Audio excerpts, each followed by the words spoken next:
শুক্রবার সকালে গোমতী ও দক্ষিণ ত্রিপুরা জেলার বন্যা কবলিত এলাকা পরিদর্শন করলেন মুখ্যমন্ত্রী ডক্টর মানিক সাহা।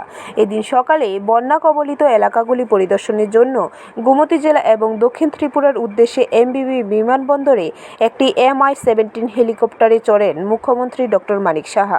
সফরের সময় মুখ্যমন্ত্রী বলেছেন, রাজ্য সরকার বন্যায় বিপন্ন মানুষের প্রয়োজনে সাহায্য ও সহায়তা প্রদানের জন্য প্রতিশ্রুতিবদ্ধ রয়েছে। তিনি জানান, আজ আমি গোমতী জেলার উদয়পুরের বন্যা কবলিত এলাকা পরিদর্শন করেছি, যেখানে ভারী বৃষ্টিপাতে ব্যাপকভাবে ক্ষতিগ্রস্ত হয়েছে। বিশাল এলাকা জুড়ে প্লাবিত হয়েছে। অনেক মানুষ গৃহহীন হয়ে পড়েছেন এবং বিভিন্ন ত্রাণ শিবিরে আশ্রয় নিয়েছেন।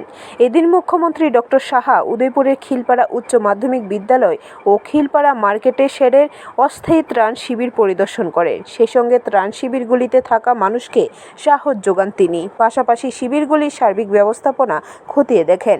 প্রশাসনের আধিকারিকদেরও প্রয়োজনীয় নির্দেশ দেন মুখ্যমন্ত্রী। ব্যুরো রিপোর্ট, খবর ত্রিপুরা।